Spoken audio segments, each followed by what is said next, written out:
It's been a tough day at work. You've got a headache and will need some relaxation once arriving home. After picking up your child from daycare while driving home, your child asks if they can play outside at the neighbor's house once you get home. It's beginning to drizzle on the windshield, and you tell your child it doesn't look good for today because it's raining. Your child says, "That's okay, I'll ask Dad when he gets home after you fall asleep on the couch, and he'll let me." Undermining partners' parenting. For example, does your partner disagree with you in front of your child? Or how about telling the child yes after knowing you said no, a form of overriding your rules? Does your partner use you as a threat by saying, "Just wait until your father gets home"? Or maybe the partner teams up with the child when you are disciplining the child. Such events are irritating and frustrating and demonstrate a lack of reassurance of your decision-making ability to the child. However, from your training with the Stoicists, you know the impact of undermining will have long-term effects on your child as the child deals with the world in front of them once they mature. The child will learn that undermining behavior is acceptable when dealing with friends, colleagues, bosses, and loved ones.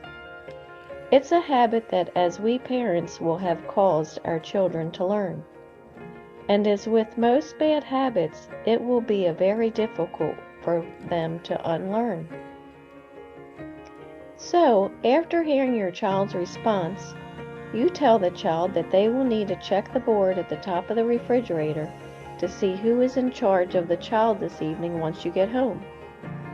For Dad and you have an agreed rule that says the person who is making decisions currently is shown on the board.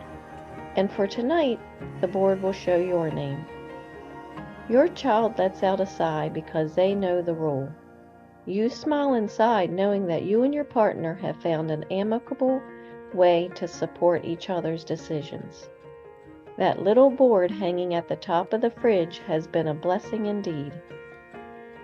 Now, using my Stoic storytelling method.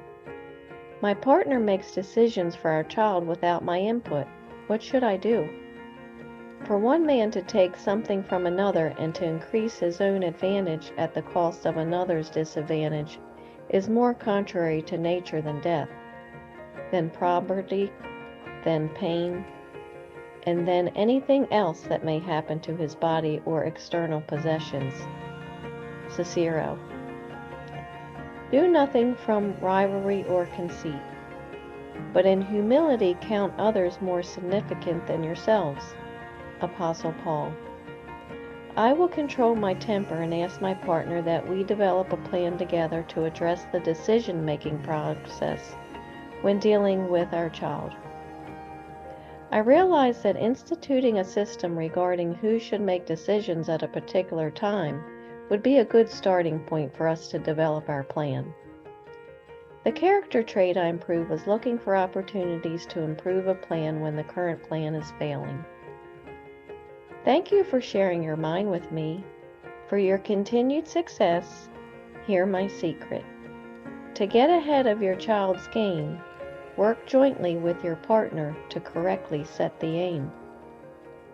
Now relax, control your mind, and be as you wish to seem, empowered.